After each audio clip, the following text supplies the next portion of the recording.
Hey everyone, welcome to the Hornet King channel, and in this video, I'll be removing an absolutely massive empire of a yellow jacket's nest from a client's yard. And I'm going to shamelessly ask you guys, if you guys like this video, please consider giving it a like, a thumbs up. I'd really appreciate it. YouTube's algorithm is prioritizing big content creators and news networks and things like that over little guys like me. So if you do like the content, please consider giving it a thumbs up. I greatly appreciate it, and I'd love you forever. And drop in the comments and tell me that you liked the video. And as always, thank you guys for tuning in and supporting my channel. So here's the removal, check it out. So we have a client here who has, looks like eastern yellow jackets going in and out of the ground, and they're already kind of sensitive here. So I'm gonna get them sucked up. This client called me because their lawn care guy was attacked and stung by yellow jackets in his side yard. When the client went to investigate, he saw all the swarming of yellow jackets around his basement window well, and he couldn't believe that no one had actually noticed this activity before, so he called me to come and find this nest and remove it. When I came out to his house, I identified this species as being eastern yellow jackets, Vespula maculifrons, which is typically a subterranean yellow jacket species, but they are one of the smaller species that I deal with, and their colonies usually aren't that big. But this particular colony was absolutely booming. There was well over 5,000 yellow jackets in this colony. And you'll notice there's all this swarming and flying around. That was happening before I even got started. Even just my presence over there, my presence was out of the ordinary for them, and just there being inanimate objects and me standing there set them off, and they were swarming and investigating what is all this activity over here by the entranceway. And speaking of entranceways, this nest was actually located about 18 inches to the right of where the entranceway is. So the entranceway to the nest is actually about 18 inches to the left of where the actual nest is. And the nest is about 18 inches deep in the ground as well. And since this colony was so sensitive, I actually had my camera set up there, and you'll see the ones coming back from foraging, and they were just swarming around and not going down to the entranceway. So eventually I had to pull my cameras and things back so that way all the returning foragers will finally go down the hole and get sucked up in the vacuum nozzle.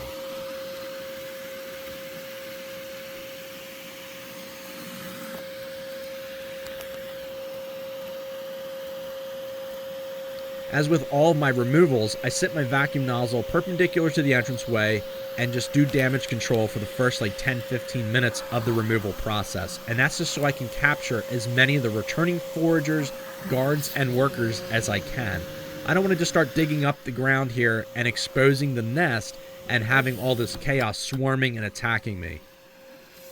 It makes for a chaotic removal, but also the second I start digging up that hole, they won't go right down the entranceway anymore. So I want to try to keep everything as contained as possible and undisturbed, so that way it gives them a target to go right back down the original entranceway and in essence get sucked up in the vacuum. And something really interesting about yellow jackets is how intelligent they are. So even though this is the entranceway that they know to use to get in and out of the nest, once they think that it's compromised, they'll start coming out of other areas. So you'll notice, like right where the window well metal is, right where the grass meets up with that, you'll start seeing them coming out from in that grass tuft. So keep an eye on that as I'm doing this removal and see if you can see them and see the activity coming out of that spot. So again, I'm trying to disturb this colony the best I can. So I'm pounding on the ground and trying to vibrate the nests. That way all the workers and guards come out of it and come out of the entranceway and get vacuumed up. So you'll see this cloud of returning foragers just swarming around my camera. So eventually I just pull that back so that way all the swarm will go right down, and that's exactly what they do instantly, right down the hole. Just works like a charm. I probably sucked up about 200, 300 yellow jackets within the first minute of pulling that camera away. So now the activity's pretty much died down as far as returning foragers is concerned. So now I'm pounding on the window well itself, trying to vibrate the nest, so assuming that the nest is right up against that metal. And lo and behold, as I do that, ones start pouring out. And here's where you'll notice them coming out from between the metal and the grass. So I try to plug that up the best I can. I really want to funnel them to one particular opening.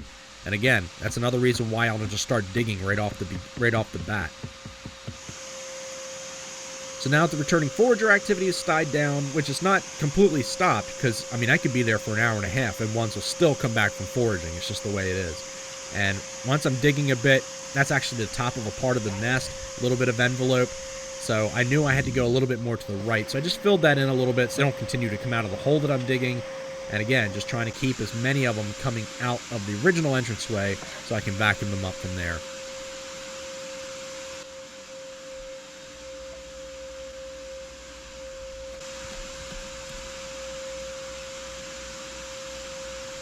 Now I started to expose the top of the nest again, and now I'm using the vacuum down in the main part of the hole, letting the foragers now go down the original entranceway, so then they'll come right out the new hole that I'm digging, and I'll vacuum them up from that point. So again, this is more like a process. It's not just one removal method all at once, digging up a hole.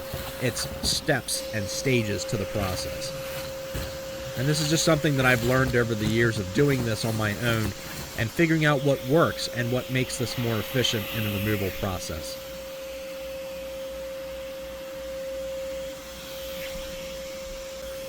I'm starting to pull out bits of comb, and you'll notice the first bit of comb that I pulled out was actually queen cells.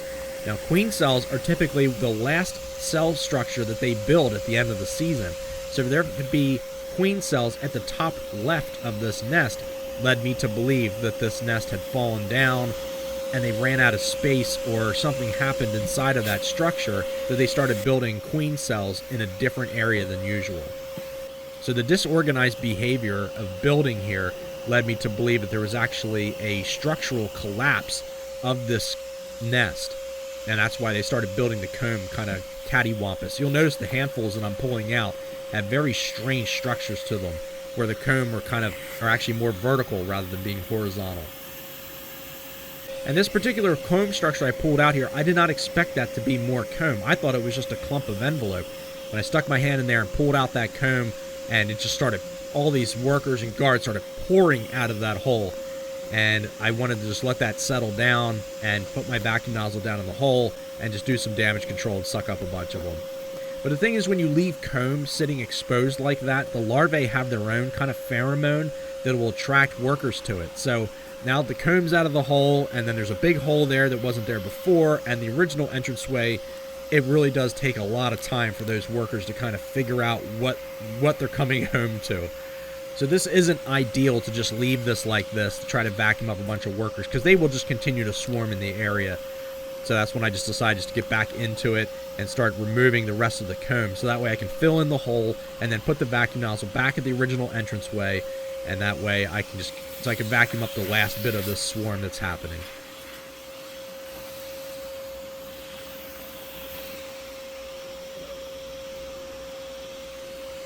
But right here on my ankle, you see me jump a little bit. I got stung on my right ankle. And people ask me this all the time, like, how do you get stung through the suit? If it's a suit and it's a good suit, then you shouldn't get stung. That's not how it works. So these suits, my gloves, my boots, it's a sting deterrent. It's not sting proof. There's no sting proof fabric. Their little stingers can slide through very small holes in this suit. The suit is actually like 3-layered mesh, and that's to keep the stinger away from my skin, not to block the stinger from entering into the fabric at all. So when it comes to my boot, I tuck the suit down inside my boot. Sometimes I'll duct tape up against my boots and things, but I do about 13 removals a day, and I don't want to constantly be pulling duct tape on and off my suit and to rip my suit and things. So I usually just tuck the cuffs of my pant leg of my suit down into my boots, and then that usually keeps them from being able to get in there and get me stung. But yellow jackets find any little crease, any little nook and cranny, and they climb down in between those layers of material, and that's how they can get to my skin. So once they're trying to sting you and you are squeezing them against you by accident, then that can push their stinger deep enough into the fabric and get you stung. So that's exactly what happened here.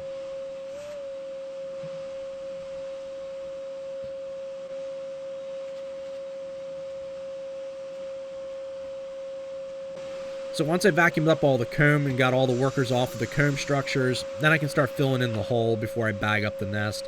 And this way I can pack in that cavity so that original entranceway does not lead anywhere. It's just a hole in the ground so that way it's visually looks like their entranceway, and then I'll just set the vacuum nozzle next to it and continue sucking them up. All right, I got the hole filled back in. Now I'm just trying to get the last of the foragers coming back. Stung on the ankle. Eastern usually don't hurt, but she must have really injected. All right, almost done.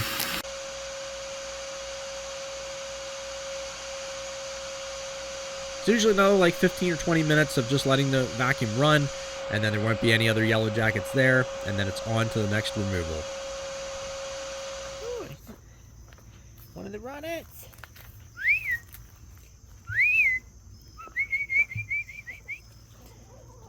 Come on, booties. Oh, Rhea-the-Rhea. Go, booties. Booty. Here you go, birdies.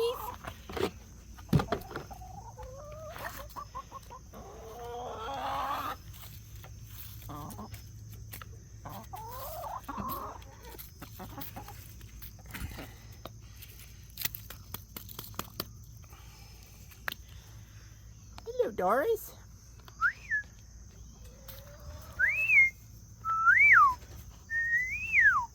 Hello, Rhea-the-Rhea.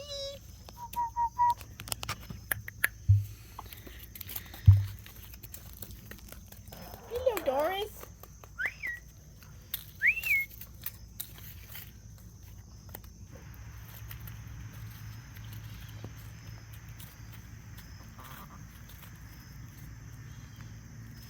Oh, just eat it, Doris.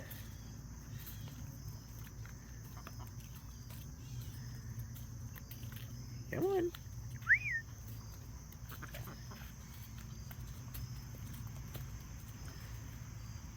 All right. Ooh, Rhea-the-Rhea. Hello, Rhea-the-Rhea. Is that good, Doris?